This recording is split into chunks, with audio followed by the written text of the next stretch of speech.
326 embun abadi giok sama dengan air mineral. Baiklah, ahli, jauhkan apinya. Nanti, kamu jangan main api lagi, iya. Berbahaya sekali main api. King Ya sangat perhatian saat membimbing ahli, dan ahli bersedia mendengarkan kata-kata King Ya. Ahli merasa bahwa King Ya jauh lebih lembut dibandingkan ibunya, dan juga lebih mudah diajak bicara. Ketika ibunya berbicara kepadanya, ibunya seringkali memasang ekspresi tegas di wajahnya, dan baru-baru ini ibunya menjadi jauh lebih mudah diajak bicara. Dong Huangli menjauhkan api yang ada di ujung jarinya, ahli mengerti. Tepat ketika mereka berdua tengah mengobrol, semua orang sudah duduk di tempat duduknya masing-masing, dan hanya King Yutong, King Ya, dan Chu Bo yang masih berdiri. Suasananya agak canggung. Chu Bo yang berdiri di belakang keduanya tidak mengatakan apa-apa. Karena wanita cantik ini tidak mau menerima bantuanku, sebaiknya aku menuruti keinginannya. Sementara itu, King Yutong ingin segera bertindak keren. Seseorang, cepat datang dan provokasi kami. Aku siap. Sudah cukup lama sejak terakhir kali aku membuat masalah, tanganku sudah mulai terasa sedikit gatal. Namun, King Yutong ditakdirkan untuk kecewa. Dua orang pelayan terlihat membawa meja ke arah mereka, dan setelah meletakkan meja di samping King Ya, salah satu pelayan berkata, "Nona, meja ini disiapkan untuk Anda oleh kepala keluarga saya." King Ya menatap ke arah Ye Xiao yang tengah duduk di peron, dan Ye Xiao menganggukkan kepalanya sambil tersenyum. Melihat itu, King Ya dengan sopan membalas sapaan itu dengan menganggukkan kepalanya ke arah Ye Xiao. King Ya merasa bahwa kepala keluarga Ye ini bersikap sangat sopan, atau mungkin, kepala keluarga itu hanya mengada-ada pada Chu Bo, tetapi siapa yang tahu. Kepala keluarga lainnya sangat terkejut. Sejak Yuan Linglong dibuka, hal seperti ini belum pernah terjadi sebelumnya. Pertama, Xiao Yi, lalu Bai Cixin, dan sekarang, Ye Xiao. Sampai wanita ini bisa menerima perlakuan seperti ini, siapakah identitas wanita ini? Sementara itu, Song Huang merasa sangat tidak puas. Awalnya, asal mereka mau tunduk padaku, aku akan melupakan masa lalu, tapi aku tak menyangka hal seperti ini akan terjadi. Hari ini, semua rencanaku jadi berantakan. Dalam pikiran King Ya, karena dia sudah ada di sini, sebaiknya dia selesai menonton pelelangan itu dulu sebelum pergi. King Ya dan saudara perempuannya duduk di sisi meja, sementara Chu Bo duduk di belakang meja dan dengan bosan mengayunkan kipasnya. Lelang ini sungguh membosankan, bahkan tidak ada kesempatan bagiku untuk bertindak sebagai pahlawan dan menyelamatkan gadis-gadis cantik. Sebagai kepala keluarga, Ye Xiao berdiri dan memberikan pidato pembukaan. Suaranya tidak keras, tetapi suaranya mampu menembus telinga semua orang. Pertama-tama, selamat datang semuanya di acara lelang ini. Saya sangat tersanjung kalian semua hadir di acara lelang ini. Barang-barang lelang hari ini akan disediakan oleh keluarga Ye saya, dan semua keuntungannya akan disumbangkan ke desa-desa pegunungan yang miskin. Setelah Ye Xiao selesai berbicara, tepuk tangan meriah mulai terdengar. Ekspresi wajah Chu He sedikit berubah. Ye Xiao ini sedang berusaha merebut hati orang-orang dengan berdonasi kepada kaum miskin. Sepertinya dia berniat untuk mulai membangun fondasi bagi pembagian buah umur panjang tahun depan. Kelihatannya, aku harus mulai bersiap untuk merebut hati orang-orang. Kurasa 3 keluarga lainnya juga akan mulai bersiap untuk merebut hati orang-orang. Kakak, haruskah kita ikut menawar beberapa barang? Tanya King Yutong penasaran. King Ya bertanya dengan lemah, apakah kamu punya uang? King Yutong terdiam sejenak, lalu memutar matanya ke arah kakak perempuannya. Saat ini semua pengeluaranku ditanggung oleh kakak perempuan dan ipar laki-lakiku, aku tidak punya pilihan selain menundukkan kepala karena aku tinggal di bawah atap mereka. Akan tetapi, dalam hal menyumbang kepada kaum miskin, King Ya merasa ia harus melakukan sesuatu. Mungkin sebaiknya aku belajar dari Ye Hua saja dan menyumbangkan semua penghasilanku untuk amal. Nantinya, aku hanya akan bergantung pada Ye Hua untuk memenuhi kebutuhanku. Kalau saja Ye Hua tahu apa yang sedang dipikirkan King Ya, dia pasti akan melompat. Bisnis My Leisure Bar sedang tidak berjalan baik, dan kamu berpikir untuk menyumbangkan seluruh penghasilanmu. Apa kamu mau seluruh keluargamu kelaparan? Namun, King Ya merasa idenya sangat bagus. Seorang pria harus memiliki tekanan di pundaknya, Jika tidak, dia akan tinggal di rumah sepanjang hari dan tidak melakukan apapun. Saya harus membicarakan masalah ini dengan Baizi. Nanti, Baizi dan saya akan tinggal di rumah untuk mengurus anak, dan Yehua akan bertanggung jawab mencari uang. Jika Yehua tahu bahwa King Ya berniat menyuruhnya, sang penguasa tertinggi, keluar dan bekerja, kemungkinan besar dia akan mati karena marah. Dong Huangli yang sedang makan apel berkata sambil tersenyum, Bibi King, jangan bersedih, ayah bahkan lebih miskin darimu. Puff, King Yutong tertawa. Apa yang baru saja dikatakan ahli memang benar. Meskipun kakak iparnya sangat tangguh, ia merasa rendah diri jika harus pergi mencari uang sendiri. Namun, tak peduli apapun, hidup harus tetap berjalan, dan setiap kali aku melihat kakak ipar meminta uang pada kakak perempuan, aku merasa sangat lucu, tidak peduli sudah berapa kali aku melihatnya. Namun, kakak perempuan sendiri pada dasarnya adalah seorang istri yang sangat memanjakan suaminya. Baru-baru ini, saya mendengar bahwa tunjangan harian kakak ipar telah dinaikkan menjadi 100 RMB. Yutong, kapan kamu berencana mulai bekerja? Tanya King Ya. Kakak, tidak bisakah kita belajar dari orang lain? Semua orang hanya bekerja, bekerja, dan bekerja. Aku, King Yutong, justru akan tetap menganggur. Haha, kalau begitu, kau bisa bersiap untuk mati kelaparan. King Ya tertawa datar. King Yutong memeluk erat lengan kakak perempuannya dan berkata dengan penuh kasih sayang, baiklah, aku punya kamu, kakak perempuanku, kamu tidak akan rela membiarkan adikmu mati kelaparan di jalanan, kan? Dong Huangli juga memeluk King Ya dan berkata, apa yang Bibi King katakan benar. Di masa depan, ahli harus bergantung pada Ibu King. Dua orang yang berpikiran sama, King Yutong dan Dong Huangli, saling tos. King Ya merasa sangat tidak berdaya. Sepertinya, hanya saat saya tidak punya uang lagi, mereka akan mampu mempunyai ambisi.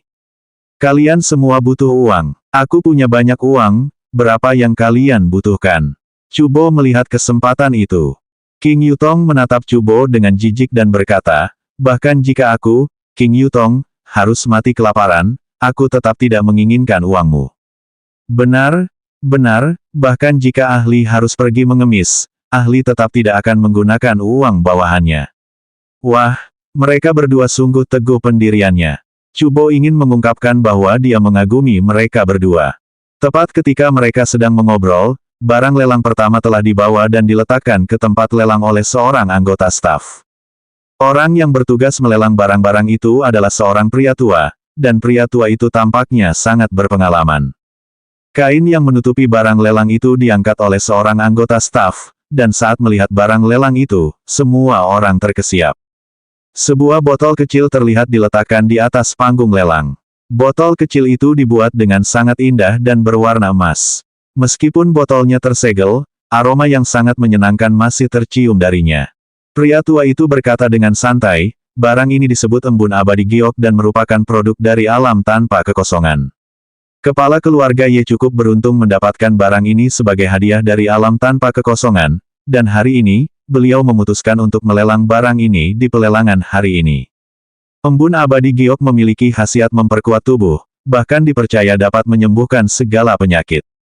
Jika seorang kultivator meminum embun abadi giok ini, ia akan mampu menstabilkan kekuatannya. Namun, hal terbaik tentang embun abadi giok adalah ia mampu mengatur tubuh wanita, sehingga memperlambat penuaan wanita dan membuat wanita menjadi lebih cantik. Seluruh tempat itu menjadi hening sejenak, dan yang terjadi selanjutnya adalah seruan kaget para wanita. Bagi para wanita, penampilan mereka pada dasarnya adalah hidup mereka. Dan sebotol kecil embun abadi dari batu giok ini pada dasarnya adalah penawar yang mampu memungkinkan mereka untuk terlahir kembali. Wanita mana yang tidak ingin menjadi lebih cantik? Wanita mana yang tidak ingin tetap awet muda? Di tempat tersebut, bahkan Bai Cixin terpikat oleh embun abadi giok, apalagi wanita lainnya. Dan kenyataannya, Tang Wushuang pun terpikat oleh embun abadi dari batu giok. King Yutong bergumam, apakah itu benar-benar mistis? King Ya berkata dengan lembut, daging itu jauh lebih efektif daripada embun abadi giok ini 1000 kali lipat. King Ya tahu bahwa yang disebut, embun abadi giok, hanyalah mata air dari alam tanpa kekosongan. Aku pernah minum air ini sebelumnya, memang manjur, Tapi dibandingkan dengan daging yang Yehua suruh kita makan, air ini jauh lebih kecil. Namun, bagi orang-orang di sini, air ini bisa dianggap sebagai harta karun yang tak ternilai harganya, kurasa. Mendengar percakapan mereka, Cubo menjadi tidak puas. Embun abadi giok ini adalah harta karun yang sangat berharga, namun mereka membicarakannya seolah-olah itu adalah air mineral. Nona-nona, meskipun aku tidak tahu daging apa yang kalian berdua bicarakan, embun abadi giok ini memang sangat luar biasa. Cubo merasa perlu membantu mereka memperluas pengetahuan mereka. Ah, pedas, ini sangat pedas, kata Dong Huangli sambil mengibaskan tangannya ke mulutnya. Dong Huangli makan sepotong daging bebek yang dimarinasi, tetapi siapa sangka, daging bebek itu sangat pedas. King Ya tiba-tiba teringat bahwa dia mempunyai beberapa botol embun abadi giok yang disimpan di rumah. Meski kualitas embun abadi giok ini tidak dapat dibandingkan dengan daging tersebut, namun ia cukup memenuhi syarat untuk digunakan sebagai pengganti air mineral. King Ya mengulurkan tangannya yang halus ke dalam kehampaan, lalu mengeluarkan sebotol air dari kehampaan itu. Melihat itu, ekspresi Cubo berubah serius. Dia baru saja mengambil sebuah barang lewat kehampaan. 327 jumlah tutup botol. Tercatat di buku sejarah keluarga saya bahwa teknik semacam ini hanya ada di zaman kuno. Namun, wanita cantik ini benar-benar tahu teknik semacam itu. Siapakah wanita ini? King Ya membuka tutup botolnya, dan seketika, wangi harum menguar dari botol itu. Begitu mencium wanginya, sudut mulut Cubo berkedut kuat. Bukankah ini persis aroma yang dipancarkan oleh embun abadi giok? Meskipun aku hanya pernah minum sedikit embun abadi giok sebelumnya, aroma embun abadi giok masih segar dalam ingatanku. Cubo melirik botol kecil yang ada di stan lelang, lalu melihat botol air yang diberikan King Ya kepada Dong Huangli. Sesaat kemudian, ia melihat Dong Huangli meneguk habis isi botol itu dengan lugas. Saat melihat setengah botol embun abadi giok lenyap hanya dalam hitungan detik, Cubo merasa hatinya sakit. Bibi King, air ini rasanya enak sekali, persis seperti air dari rumah ahli, kamu juga harus minum. Dong Huangli menyerahkan botol itu kepada King Yutong. Setelah mengambil alih botol itu, King Yutong segera mulai minum dari botol itu. Lumayan, air ini rasanya manis sekali. Melihat botol kosong itu, Cubo benar-benar tercengang.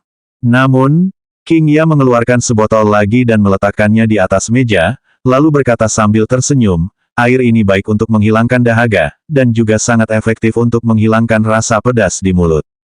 Ya ampun, mereka benar-benar menggunakan embun abadi giok untuk menghilangkan dahaga dan rasa pedas di mulut mereka. Anak boros. Mereka benar-benar anak boros. Hal seperti ini tidak bisa dimaafkan. Paman, apakah kamu mau secangkir? Tanya Dong Huangli sambil tersenyum. Saya, melihat Cubo merasa malu, Dong Huangli berinisiatif menuangkan secangkir embun abadi giok untuk Cubo. Sambil menuangkan embun abadi giok ke dalam cangkir, Dong Huangli menumpahkan sedikit embun abadi giok ke atas meja, dan saat melihat itu, Cubo merasa ingin menangis. Terima kasih, ahli. Cubo memegang gelas kertas itu dengan kedua tangannya, seolah-olah dia sedang memegang harta karun yang sangat berharga. Sama-sama, Dong Huangli tersenyum manis. Melihat cawan embun abadi giok yang saat ini dipegangnya, Cubo tidak tahan meminumnya seperti yang dilakukan ahli dan King Yutong. Setelah ragu sejenak, Cubo menjulurkan lidahnya dan menjilati embun abadi giok. Embun abadi giok ini rasanya persis seperti yang kuingat. Namun, embun abadi giok ini ternyata ada di dalam gelas kertas. Ini pada dasarnya penghinaan terhadap embun abadi giok. Terlebih lagi, banyak sekali yang tumpah ke meja. Dengan embun abadi giok untuk menghilangkan rasa pedas dari mulut mereka, King Yutong dan Dong Huangli mulai menikmati daging bebek berbumbu pedas. Setiap kali mereka merasa makanannya terlalu pedas, mereka akan minum seteguk embun giok abadi, dan seketika itu juga, mereka akan merasa sangat segar. Kakak, air ini lumayan juga, kamu bisa simpan sebagian di rumah. King Ya berkata sambil tersenyum, baiklah, aku akan ingat untuk menyimpan 1 tong air di rumah. Cubo hampir tersedak air liurnya sendiri. 1 tong embun abadi dari batu giok. Bisakah kalian semua menunjukkan sedikit perhatian terhadap perasaanku? Ah, embun abadi giok rasanya sungguh lezat. Rahasia muncul dalam tatapan setiap orang saat mereka melihat botol kecil embun abadi giok, sama sekali tidak menyadari fakta bahwa meja King Ya memperlakukan embun abadi giok sebagai air minum, dan bahwa King Ya menyimpan embun abadi giok dalam botol air. Terlebih lagi, di masa mendatang, King Ya bermaksud menyimpan 1 tong embun abadi dari batu giok di rumah. Melihat kecepatan minum si kecil cukup cepat, King Ya mengeluarkan semua botol embun abadi giok yang telah disimpannya. Melihat beberapa botol embun abadi giok di atas meja, Chu Bo sudah mati rasa. Wanita ini sangat misterius. Tidak, saya tidak bisa mengatakannya seperti itu, semuanya sangat misterius. Tawaran awal untuk embun abadi giok adalah 1 batu spiritual. Teriak juru lelang. Mendengar itu semua orang menjadi bingung, mereka tidak menyangka kalau pelelangan kali ini akan menggunakan batu spiritual. 1 batu spiritual kira-kira bernilai 1 juta rem. Di mata orang awam, batu spiritual hanyalah batu dan tidak bernilai uang, tetapi bagi para pembudidaya, batu spiritual sangatlah berguna. Ye Xiao berkata sambil tersenyum tipis, batu spiritual yang diperoleh dalam lelang ini akan dikonversi menjadi uang dan disumbangkan. Chu He merasa bahwa motif Ye Xiao sangat tidak jelas. Batu spiritual sangat langka, meskipun batu spiritual memiliki harga, hanya sedikit orang yang mau menjualnya. Lagi pula, batu spiritual dapat digunakan untuk budidaya. Mungkinkah Ye Xiao ini membutuhkan sejumlah besar batu spiritual? 10 batu spiritual. Wang Dabao adalah orang pertama yang menawar. Seperti yang diharapkan dari orang yang sangat kaya, dia segera memulai tawarannya dengan 10 batu spiritual. Sebenarnya, Wang Dabao sedang berpikir dalam benaknya, jika istriku meminumnya, dia akan menjadi lebih cantik, dan kemudian. Bagaimana mungkin Bai Cixin tidak tahu apa yang sedang dipikirkan suaminya? Namun, ia tidak mengatakan apa-apa dan hanya diam menyaksikan pelelangan itu. Mendengar jumlah tawaran Wang Dabao, orang-orang mulai mendesah. Wang Dabao ini benar-benar tak tahu malu, beraninya menaikkan tawaran hingga 10 batu spiritual sekaligus. Meskipun 10 batu spiritual bisa ditukar dengan 10 juta RMB, jika seseorang menggunakan 10 juta RMB untuk membeli 10 batu spiritual, siapa yang tahu berapa lama waktu yang dibutuhkan sampai ia bisa membeli semua 10 batu spiritual itu. Para istri berbagai kepala keluarga mulai bertingkah manis kepada mereka, menjanjikan berbagai macam janji yang menggiurkan jika mereka berhasil memperoleh embun abadi giok itu. 20 batu spiritual, teriak Xiao Yi pelan. Xiao Yi ingin mendapatkan embun abadi giok untuk Sunan. Sunan sangat tersiksa selama ini, harus menjalankan berbagai tugas untukku, dan terlebih lagi, dia rela mati untukku. Bagaimana mungkin aku tidak memanjakan dan menyayangi istriku yang manis ini? Aku pasti harus memenangkan tender Jade Immortal Dew dan memberikan Jade Immortal Dew itu kepada Sunan. Sambil mengupas kacang dan membaca novel dengan ekspresi serius di wajahnya, Gui Chengren berkata kepada Tang Wushuang yang tidak berani menawar embun abadi giok, "Wushuang, sebotol embun abadi giok ini sangat berguna untukmu, ia mampu memberikan efek menambahkan sentuhan akhir pada sesuatu yang sudah indah." Menambahkan sentuhan akhir pada sesuatu yang sudah indah. Menjadi lebih seperti seorang wanita. Tang Wushuang mulai terengah-engah. Hanya masalah waktu sebelum aku berubah menjadi wanita. Kalau begitu, kalau aku ingin berubah menjadi wanita, aku harus menjadi wanita yang cantik. 25 batu spiritual, kata Tang Wushuang dengan suara rendah. Xiao Yi memandang ke arah Tang Wushuang, dia berpikir bahwa Tang Wushuang sengaja melawannya. Melihat harga penawaran sudah naik menjadi 25 batu spiritual, beberapa kepala keluarga sudah menyerah. Lagi pula, 25 batu spiritual itu sudah kurang lebih setengah dari jumlah batu spiritual yang mereka miliki. Hanya untuk sebotol air, yang bisa membuat wanita menjadi lebih cantik dan tetap awet muda, semua kepala keluarga merasa tidak sepadan mengeluarkan 25 batu spiritual. Namun, hal itu menyebabkan istri kepala keluarga menjadi sangat tidak bahagia. 50 batu spiritual, teriak Wang Dabao dengan gagah. 50 batu spiritual sudah merupakan jumlah total batu spiritual yang dimiliki beberapa keluarga. Semua orang merasa bahwa keluarga Bai memang tangguh, karena memiliki begitu banyak batu spiritual. Tepat ketika Xiao Yi hendak menaikkan tawarannya, Sunan buru-buru menariknya. "Kakak Xiao, jangan menawar lagi, keluarga kita sedang dalam tahap pengembangan dan masih banyak tempat yang lebih berguna untuk menggunakan batu spiritual. Memang, ambil contoh, jika keluarga Xiao memberikan batu spiritual ke keluarga lain, itu akan dihitung sebagai hutang budi keluarga itu pada keluarga Xiao. Sunan, kau sudah sangat membantuku, beberapa batu spiritual tidak ada apa-apanya dibandingkan dengan betapa berharganya dirimu bagiku. Setelah selesai berbicara, Xiao Yi berteriak, 50 batu spiritual. Sunan sangat tersentuh, dan dia dengan lembut bersandar pada suaminya. Semua orang merasa bahwa ketiga keluarga itu tampaknya berniat untuk bertengkar satu sama lain, dan mereka merasa akan lebih baik jika mereka tidak ikut campur dalam masalah ini. 60 batu spiritual. Chen Xuanzong tiba-tiba berteriak. Adapun mengapa dia menaikkan jumlah tawaran, dia melakukannya karena Xiao Yi. Selama aku bisa membuat Xiao Yi menderita, membayar beberapa batu spiritual tidak berarti apa-apa bagiku. Namun, Chen Xuanzong tidak membawa banyak batu spiritual saat kembali ke bumi, dan sebenarnya, dia tidak menyangka bahwa batu spiritual akan sangat langka di bumi. King Yutong mengangkat kepalanya dan meminum secangkir embun abadi giok lainnya. Rasanya aku mau mabuk. King Yutong merasa sedikit pusing saat dia menopang dagunya dan berkata. King Ya menggelengkan kepalanya tanpa daya, dan Dong Huangli terlihat sudah tertidur dalam pelukannya. Wajah Dong Huangli memerah, membuatnya tampak sangat menggemaskan, dan sesekali, dia akan mengerutkan mulutnya. Efek dari mata air Voidless Realm memang tidak buruk, tetapi jika seseorang meminumnya terlalu banyak, orang tersebut akan merasa seperti mabuk. Secangkir air mata air alam tanpa kekosongan sehari sudah cukup untuk memuaskan seseorang sepenuhnya, namun, karena King Yutong dan Dong Huangli menggunakan air mata air tersebut untuk menghilangkan rasa pedas di mulut mereka, masing-masing dari mereka akhirnya meminum 2 botol air mata air tersebut. Cubo telah menghabiskan secangkir embun giok abadi miliknya, dan saat ini, dia diam-diam menjilati cangkirnya, berniat untuk tidak menyia-nyiakan setetes pun embun giok abadi. 328 alam tanpa kekosongan. 65 batu spiritual. Wang Dabao menaikkan tawarannya lagi. Semua orang sangat terkejut ketika mereka berpikir, seperti yang diharapkan dari seorang anak yang hilang. Xiao Yi bermaksud menaikkan jumlah tawaran lagi. Namun kali ini, Sunan menghentikannya. Kakak Xiao, aku tahu perasaanmu padaku, tapi kau tidak bisa terus menawar, itu tidak sepadan.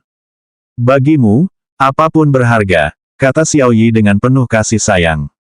Kakak Xiao, apa kau lupa soal kakak Nangong?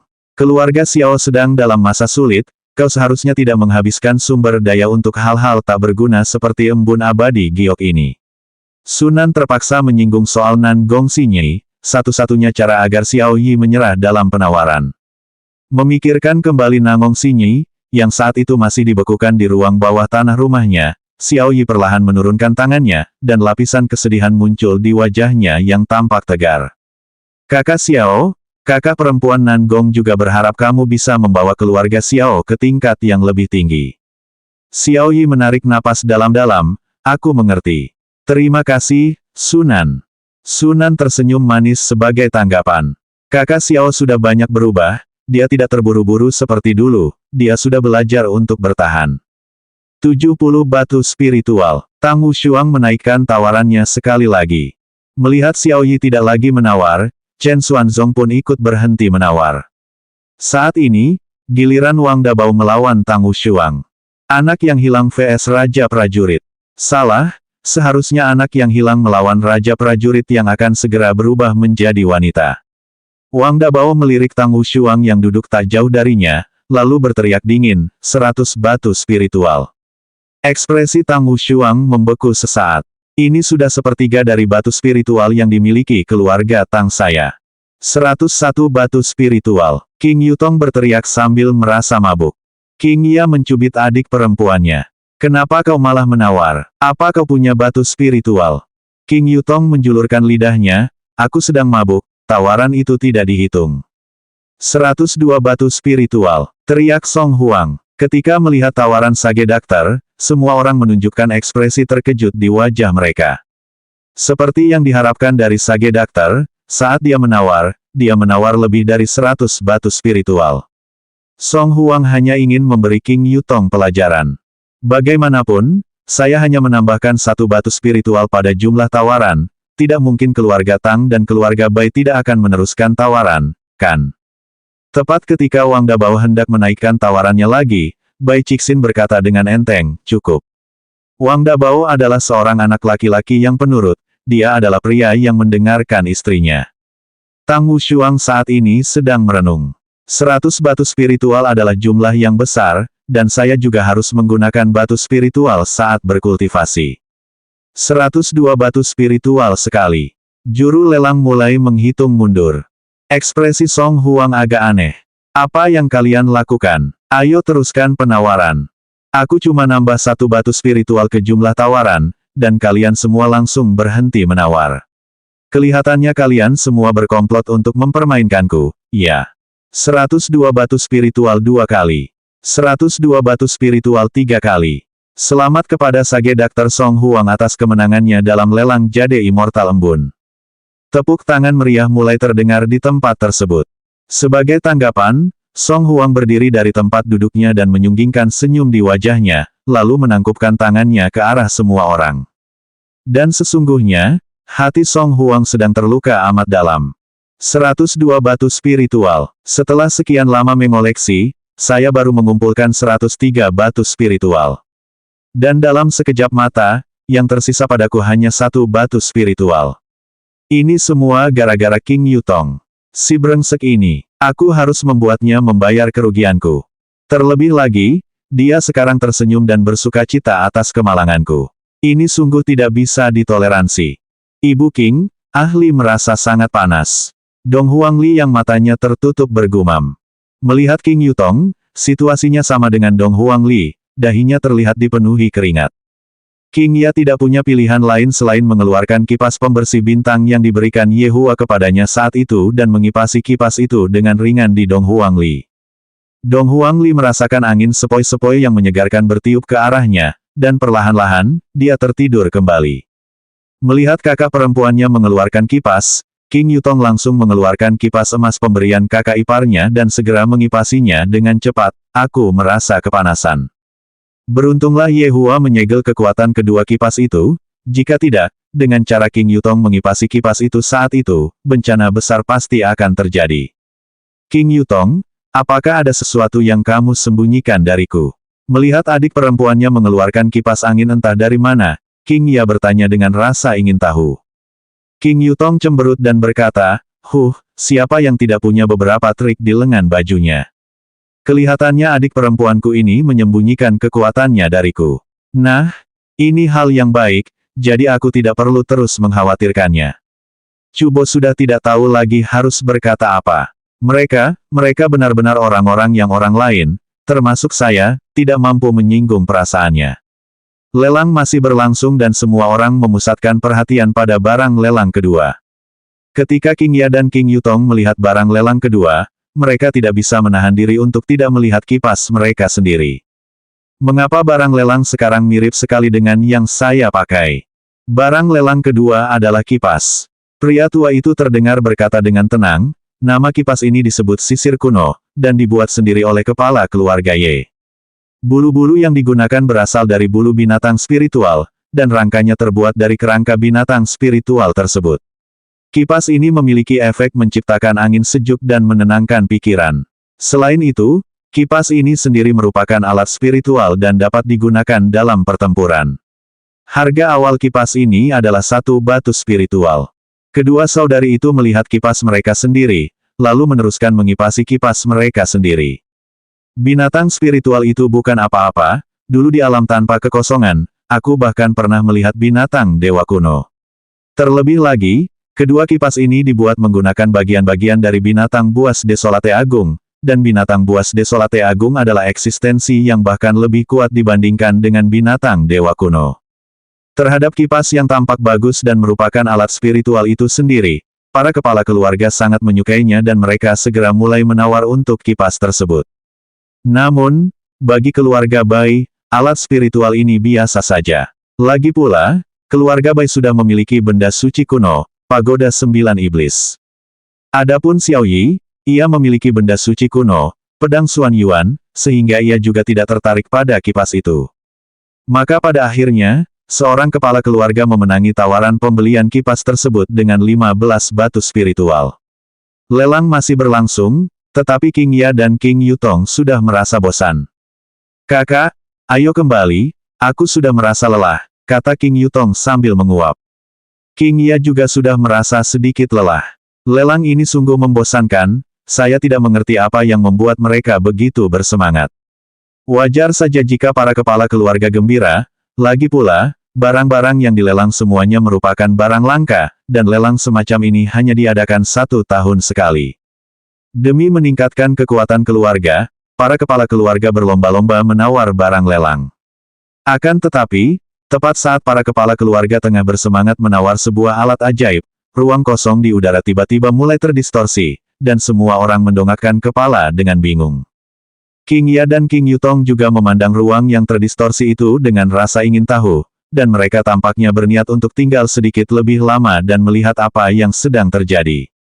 Ketika 3 sosok berjalan keluar dari ruang yang terdistorsi, para kepala keluarga sangat bingung, tetapi Ye Xiao dan Chu He segera menjadi terkejut dan mereka terlihat buru-buru berdiri dari tempat duduk mereka dan berteriak sambil menangkupkan tangan, "Orang rendahan ini memberi hormat kepada utusan alam Voidless." Tempat itu langsung menjadi hening sejenak, tidak seorang pun menyangka bahwa Voidless Realm akan muncul di sini. Tak lama kemudian, semua orang buru-buru menangkupkan tangan dan berseru, "Orang rendah hati ini memberi hormat kepada utusan alam tanpa kekosongan."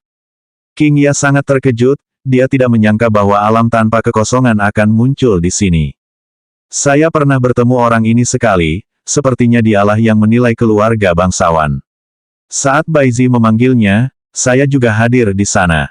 Posisinya di alam tanpa kekosongan tepat di bawah Yuan De dan para tetua lainnya." 3 sosok, seorang pria tua dan 2 pemuda, berdiri di udara. Rambut pria tua itu putih, dan ia mengenakan jubah bulan putih. Meskipun matanya menyipit, kecerdikan terpancar dari matanya. 2 orang muda yang berdiri di belakang lelaki tua itu kemungkinan besar adalah pengawal. Mereka mengenakan baju zirah berwarna putih dan saat ini sedang mengamati semua orang dengan ekspresi dingin di wajah mereka. Sementara Yu Kuan meningkatkan gengsinya dengan menyapukan pandangannya ke semua orang dengan ekspresi dingin di wajahnya, matanya menyapu seseorang yang seharusnya tidak ia sapu, dan ia hampir kehilangan pegangan pada kruk yang ia pegang. Dia benar-benar adik perempuan permaisuri. Tadi, aku meliriknya dengan tatapan dingin seperti itu, sungguh tak termaafkan. Aku harus pergi dan memberi hormat padanya sekarang juga dan memohon pengampunannya. King Ya tampaknya mengetahui niat Yu Kuan dan dia buru-buru menyampaikan kepadanya, "Berpura-pura tidak mengenalku, kamu bisa melanjutkan apapun yang harus kamu lakukan."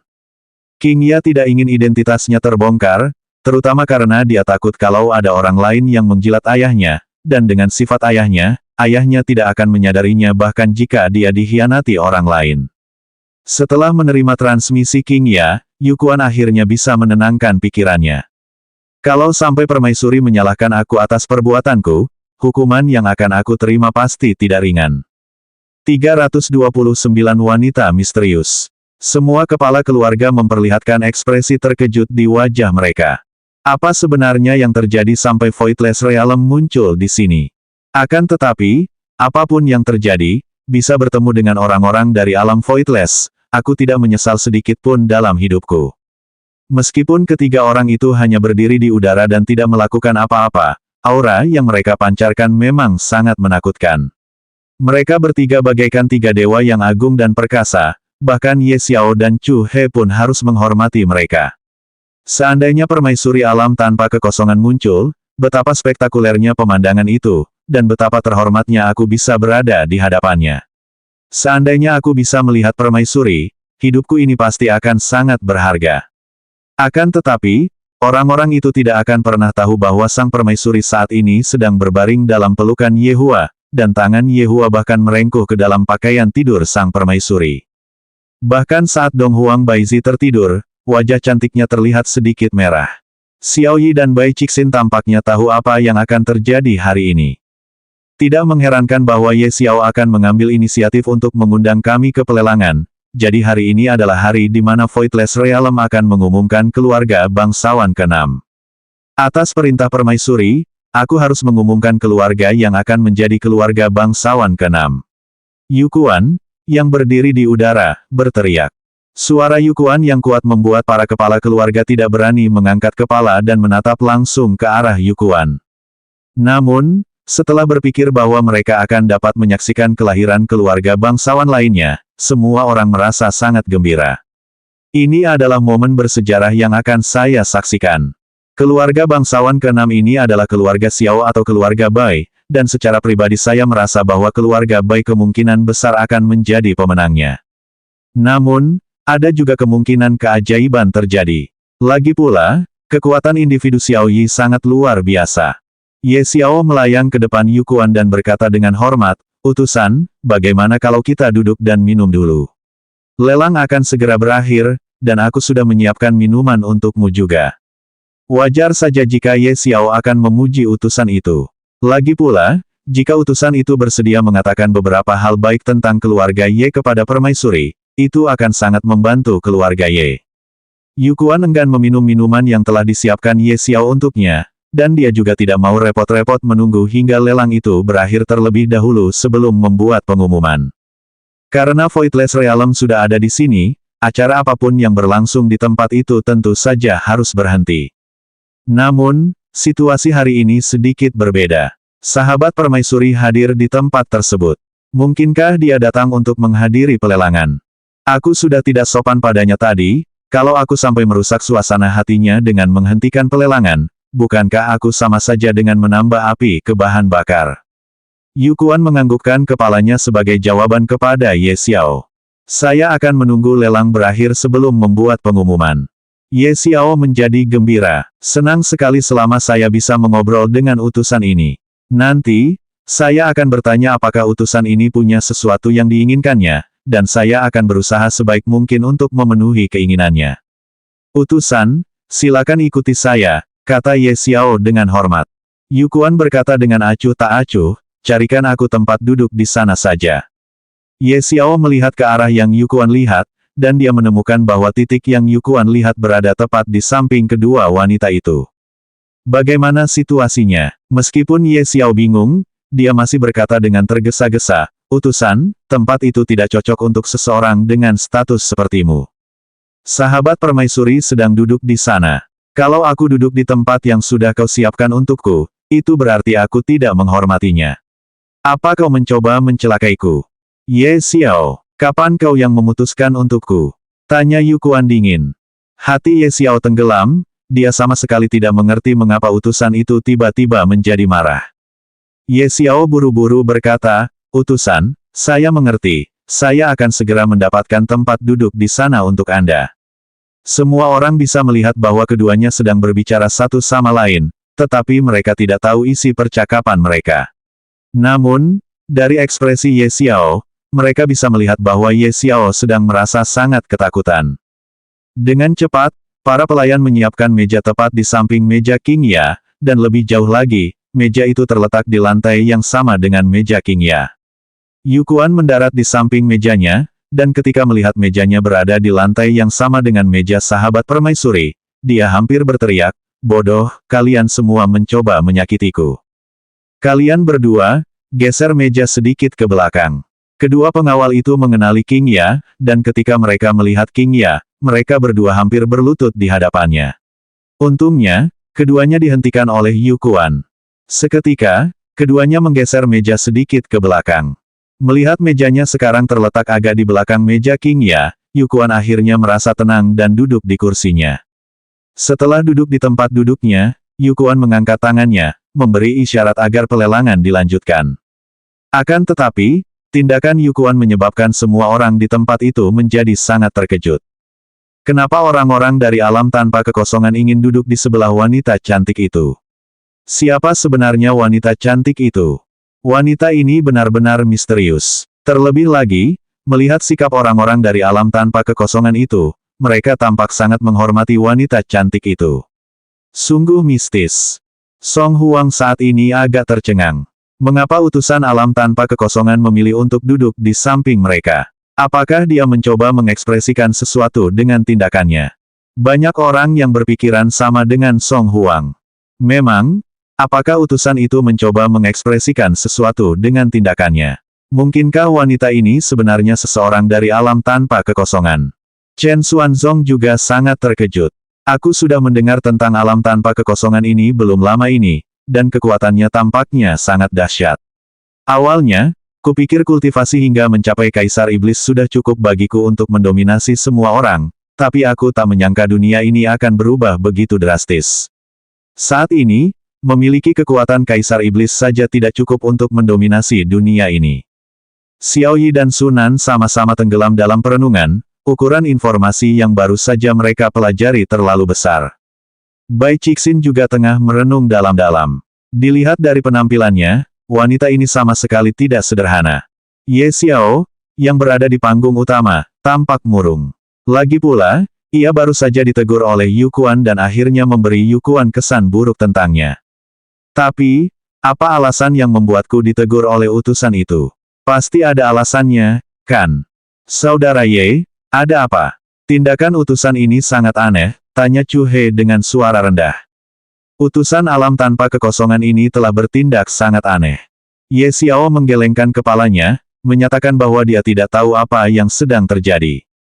Mungkinkah lelaki tua ini jatuh hati pada kedua wanita itu dan ingin membawa kedua wanita itu kembali bersamanya ke alam tanpa kekosongan? Saat melihat Dong Huangli yang berada dalam pelukan King Ya, Yu Kuan menjadi terkejut. Jadi, Yang Mulia juga ada di sini. Dilihat dari penampilannya, sang permaisuri sudah menjadi saudara dengan sahabat perempuannya ini. Kalau tidak, bagaimana mungkin sang permaisuri bisa merasa tenang dan membiarkan wanita ini mengurus Yang Mulia Putri? Beruntungnya aku menyapu tempat itu sekarang, kalau tidak, gawat kalau aku tidak menyadari kehadirannya di tempat itu. Cubo saat itu sedang duduk tegak di kursinya, tidak berani bergerak sedikitpun. Tak pernah dalam mimpiku aku menduga seorang jagoan dari alam Voidless akan duduk tepat di sampingku, kepalaku terasa sedikit pusing. Lelang itu berangsur-angsur berakhir, dan Bai Cixin tampak sedikit gugup. Apakah keluarga Baiku akan mampu naik pangkat menjadi keluarga bangsawan? Semuanya bergantung pada malam ini. Malam ini akan menjadi malam di mana nasib keluarga Bai akan diputuskan. Bai Cixin adalah seorang wanita yang ambisius, tujuannya bukan hanya untuk naik ke jajaran keluarga bangsawan. Dan sebaliknya, tujuannya adalah untuk naik ke jajaran kekuatan besar. Perlu diketahui, salah satu dari 3 kekuatan besar telah musnah, dengan demikian, tidakkah seharusnya sebuah keluarga bangsawan bangkit dan mengambil alih tempat yang kosong, memulihkan kekuatan besar dari 2 kekuatan besar menjadi 3 kekuatan besar lagi? Dengan hadirnya Voidless Realm di tempat tersebut, para kepala keluarga jelas merasa sangat gembira, dan beberapa barang lelang terakhir akhirnya ditawar jauh melebihi harga sebenarnya. Ye Xiao berdiri dari tempat duduknya dan berkata sambil tersenyum, lelang malam ini telah berakhir, sekarang, kita akan meminta utusan alam tanpa kekosongan untuk mengumumkan keluarga bangsawan ke-6 di utara. Yu Kuan tidak berjalan ke tengah-tengah tempat tersebut, dan sebaliknya, dia langsung berdiri dari tempat duduknya dan bermaksud untuk membuat pengumuman tepat di tempatnya saat ini. Jika seseorang memperhatikan dengan saksama, mereka akan menemukan bahwa Yu Kuan berdiri di belakang King Ya. Dari sini, cukup untuk memahami sikap Yu Kuan terhadap King Ya. Namun, Cubo yang berada di samping merasa sangat gugup, dan dia tidak menyadarinya. Sedangkan yang lainnya, karena jarak, atau sudutnya, mereka tidak bisa melihat dengan jelas, sehingga tidak menyadarinya juga. Lagi pula, kalaupun mereka menyadarinya, mereka tidak terlalu memikirkannya. Tepat ketika Yu Kuan hendak mengumumkan keluarga bangsawan ke-6, Xiao Yi tiba-tiba berdiri dan berteriak, keluarga Xiaoku akan mundur dari kompetisi kali ini. 330 penuh perubahan. Tindakan Xiao Yi menyebabkan keributan di seluruh tempat. Tepat ketika pengumuman akan diumumkan, Xiao Yi benar-benar menyatakan bahwa keluarganya akan mengundurkan diri dari kompetisi. Apakah dia tahu bahwa keluarganya tidak akan bisa menang sehingga dia mengambil inisiatif untuk mundur dari kompetisi demi menyelamatkan mukanya? Atau mungkin, adakah motif lain di balik tindakannya? Semua orang tidak dapat memahami tindakan raja bersikap tenang Xiao Yi, lagi pula, menarik diri dari sesuatu bukanlah gaya raja bersikap tenang Xiao Yi. Dulu ketika Xiao Yi ini bertarung memperebutkan pedang Xuan Yuan, dia sangat kejam dan tegas, dia hampir rela membunuh siapa saja yang menghalangi jalannya demi pedang Xuan Yuan. Aku tidak menyangka kalau Xiao Yi ini akan berubah begitu banyak setelah kejadian besar yang dialami keluarga Xiao. Dia seperti berubah menjadi orang yang sangat berbeda. Namun, Xiao Yi yang sekarang jauh lebih menakutkan. Sekalipun seekor singa terluka, ia tetaplah seekor singa, dan setelah lukanya sembuh, singa itu akan tetap menjadi penguasa di wilayah kekuasaannya. Bai Cixin juga sangat bingung. Meskipun kekuatan keluarga Xiao secara keseluruhan tidak sama dengan keluarga Bai saya, kekuatan individu Xiao Yi sendiri relatif lebih kuat daripada kekuatan individu saya dan Wang Dabao. Masih ada peluang bagi keluarga Xiao untuk memenangkan kompetisi ini dan dipromosikan menjadi keluarga bangsawan, tetapi dia malah memilih untuk mundur dari kompetisi. Dia pasti sedang merencanakan sesuatu. Alis Bai Cixin berkerut erat, dia punya firasat buruk tentang apa yang tengah terjadi. Istriku, sangat mencurigakan jika Xiao Yi tiba-tiba mengundurkan diri dari kompetisi, kata Wang Dabao dengan suara rendah. Bai Cixin menghela napas berat, benar sekali, Xiao Yi ini bertingkah berbeda dari Xiao Yi yang kukenal. Dia menjadi jauh lebih tenang dan tangguh daripada sebelumnya. Dilihat dari situasinya, Bai Cixin harus mengevaluasi ulang Xiao Yi. Namun, untuk saat ini, Bai Cixin akhirnya bisa merasa tenang karena sudah pasti keluarga Bai-nya akan memenangkan kompetisi. King Ya dan King Yutong juga sangat bingung. Kenapa Xiao Yi tiba-tiba mundur dari kompetisi? Ini kesempatan bagus untuknya, kan? Yu Quan belum mengumumkan pemenangnya, jadi peluangnya hampir 50-50, kan? Lagi pula, kalaupun dia gagal kali ini, masih ada kesempatan berikutnya, kan? Akan tetapi, yang tidak diketahui King Ya adalah bahwa Ye Hua telah memberikan perintahnya, jadi, bagaimana mungkin Xiao Yi berani tidak mematuhi perintah Ye Hua? Yu Quan menatap Xiao Yi dan bertanya dengan serius, Xiao Yi, kamu harus memikirkannya matang-matang. Kalau kamu berinisiatif mundur dari kompetisi, kamu tidak akan bisa lolos lagi di masa depan. Utusan, aku sudah memikirkan semuanya dengan matang. Nada bicara Xiao Yi sangat tegas, dan ini membuat semua orang merasa bahwa keputusan Xiao Yi tidak dibuat dengan tergesa-gesa dan keputusan itu dibuat setelah banyak pertimbangan. Ini adalah pertama kalinya Yu Quan melihat sebuah keluarga mengambil inisiatif untuk mengundurkan diri dari kompetisi. Lagi pula, jika Ye Xiao menjadi seorang kepala keluarga bangsawan, itu berarti secara praktis bahwa kekuatan-kekuatan besar adalah satu-satunya kekuatan yang kepadanya dia harus tunduk. Gui Chengren yang duduk di samping Tang Wushuang berkata dengan lemah, sial, aku sudah selesai membaca sampai bab terakhir lagi, penulis terkutuk ini benar-benar berani membuatku tergantung pada cliffhanger. Guru, murid akan pergi dan menangkap penulis itu untukmu, kata Tang Wushuang dengan hormat. Gui Chengren mengangguk, setelah menangkapnya, patahkan kedua kakinya, lalu kurung dia di kamar dan buat dia fokus menulis novelnya. Lagi pula, dia hanya boleh makan sekali sehari. Baiklah, setelah menjauhkan ponselnya, Gui Chengren menatap Yu Quan dari alam Voidless, lalu bertanya pada Tang Wushuang, apakah orang itu dari alam Voidless? Benar sekali, Tuan. Ada rasa iri di mata Tang Wushuang. Kalau saja aku punya benda dewa kuno, aku pasti bisa ikut serta dalam kompetisi itu. Gui Chengren berhenti sejenak, lalu bertanya, baru saja, apakah Xiao Yi mengatakan bahwa dia akan mundur dari kompetisi? Tang Wushuang sangat bingung dengan tindakan Xiao Yi. Karena kamu tidak berniat memperebutkan kesempatan untuk mengangkat keluargamu menjadi keluarga bangsawan, mengapa kamu tidak memberikan pedang Xuan Yuan kepadaku saat itu? Dengan pedang Xuan Yuan, aku pasti bisa ikut serta dalam kompetisi. Apakah kamu ingin mencoba bersaing dengan keluarga Bai? Gui Chengren menyingkirkan ekspresi sembrono di wajahnya dan bertanya dengan sungguh-sungguh. Tang Wushuang tertegun sejenak, lalu tak lama kemudian, matanya berbinar. Mungkinkah Tuan bermaksud untuk, murid memang ingin mencoba dan bersaing dengan keluarga Bai? Gui Chengren tersenyum, lalu menepuk bahu Tang Wushuang, dia membalikkan tangannya, dan di tangannya muncul belati yang dulu menembus Xiao Yi. Tuan, bukankah Tuan bilang benda suci kuno ini dipinjamkan kepadamu oleh orang lain? Teriak Tang Wushuang kaget. Gui Chengren tertawa kecil, muridku yang bodoh, keluarga mana yang berani meminjamkan benda suci kuno mereka? Benar, Keluarga bangsawan memperlakukan benda-benda suci kuno mereka sebagai harta karun yang paling berharga, jadi bagaimana mungkin mereka rela meminjamkan benda-benda suci kuno mereka.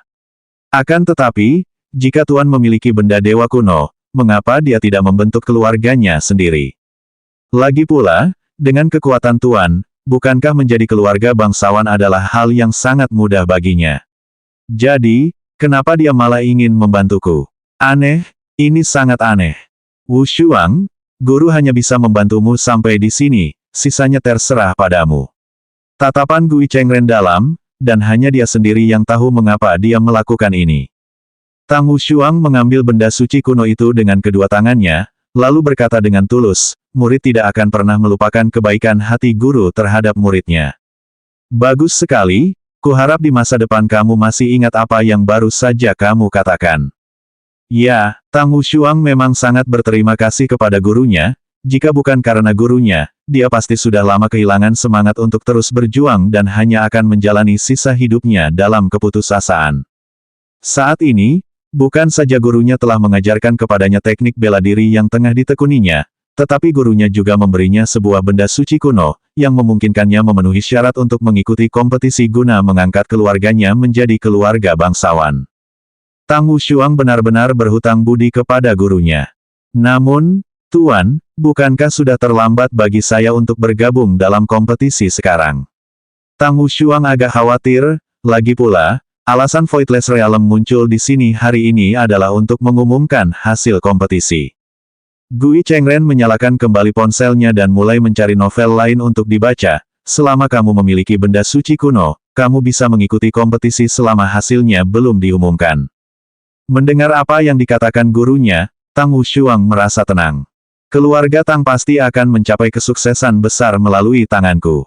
Mendengar konfirmasi Xiao Yi, Yu Kuan menghela napas. Karena keluarga Xiao telah mengundurkan diri dari kompetisi, keluarga bangsawan ke-6 di utara akan.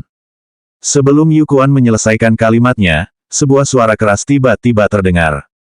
Keluarga Tang saya juga ingin ikut kompetisi. Yu Kuan mengerutkan alisnya saat dia melihat ke arah Tang Wu Shuang yang telah berdiri dari tempat duduknya. King Ya dan King Yutong juga melihat ke arah Tang Wu Shuang. Berbagai hal terjadi silih berganti. Pertama, Xiao Yi yang mengumumkan pengunduran dirinya dari kompetisi, dan sekarang, Tang Wulin yang tidak memiliki benda suci kuno ini dengan berani mengatakan ingin ikut serta dalam kompetisi juga. Apakah Tang Wulin ini tidak tahu bahwa konsekuensi dari tindakannya akan sangat berat? Jika ditempatkan di masa lalu, King Ya mungkin merasa heran, bagaimanapun juga, keluarga besar dan keluarga bangsawan terlibat. Namun, sekarang semuanya berbeda, semua itu berkat Yehua. Jika Yehua tidak muncul, King Ya tidak akan mengalami banyak hal yang telah dialaminya, dan mustahil baginya untuk masuk ke dalam lingkaran sosialnya saat ini. Terlebih lagi, ia akan merasa bangga jika bisa hadir di lelang hari ini. Kalau dipikir-pikir, hidup memang penuh perubahan. Ye Xiao dan Chu He keduanya berdiri pada saat yang sama, mereka berdua terkejut oleh perubahan kejadian yang tiba-tiba ini. Dan yang lebih mengejutkan lagi adalah Bai Cixin. Tepat ketika promosi ke keluarga bangsawan telah jatuh ke tangannya, sebuah peristiwa tiba-tiba terjadi. Xiao Yi juga menatap Tang Wu Shuang dengan tidak percaya. Apa orang ini sudah gila karena berpikir untuk menjadi keluarga bangsawan? Beraninya dia mengatakan itu padahal dia tidak punya benda dewa kuno. Sekarang, aku bahkan tidak perlu melakukan apapun dan Tang Wu Shuang ini akan dilenyapkan oleh alam tanpa kekosongan. Kepala keluarga yang hadir di tempat kejadian pun turut terkejut. Tang Wu Shuang ini benar-benar bosan hidup, sampai-sampai berani membual di depan alam tanpa kekosongan. Apa dia tidak tahu kalau penghinaan ini sudah cukup untuk membuat keluarganya dibasmi? Wang Dabao merasa dirinya akan meledak karena marah. Kami bersusah payah untuk mendapatkan benda dewa kuno, dan tepat ketika kami hampir mencapai tujuan, segalanya kacau balau karena Tang Wu Shuang ini. Wang Dabao langsung melompat dari tempat duduknya dan berteriak pada Tang Wu Shuang, Tang Wu Shuang, pecundang, apa kau punya benda suci kuno? Apa kau tahu akibatnya berbohong kepada alam tanpa kekosongan? Tang Wu Shuang menatap dingin ke arah Wang Dabao. Kapan giliran orang selatan ikut campur dalam urusan utara, wahai pengantin pria? Kamu, Wang Dabao benar-benar terdiam. King Ya diam-diam berpikir, jika Tang Wu Shuang ini hanya omong kosong, dia harus siap dihancurkan oleh alam tanpa kekosongan. Lagi pula, aturan tetaplah aturan. Tang Wushuang, tahukah kau? Sebelum Yukuan selesai berbicara, Tang Wushuang berlutut di lantai dengan kedua kakinya dan mengangkat benda suci kuno itu dengan kedua tangannya. Aura benda suci kuno itu menyapu seluruh tempat tersebut, dan ini menyebabkan semua orang di tempat tersebut menjadi tercengang. Kapan Tang Wushuang ini mendapatkan benda dewa kuno? Bai Cixin mengepalkan tangannya erat-erat. Sementara itu, saat Xiao Yi melihat belati itu, niat membunuh mulai terpancar dari seluruh tubuhnya. Chen Xuanzong mulai mengukur hubungan orang-orang tersebut. Musuh dari musuhku adalah temanku. Yukuan melambaikan tangannya, dan seketika, benda suci kuno yang ada di tangan Tang Wushuang melayang ke arahnya. Ketika Yukuan melihat belati itu, pupil matanya membesar. Ini sebenarnya adalah benda suci kuno yang hilang 100 tahun lalu, Mount Purse. Benda suci kuno ini aslinya milik keluarga Dongfang, telah menghilang selama 100 tahun, namun, ia benar-benar muncul lagi tepat saat ini. Selanjutnya bab 331 terbang menjadi marah.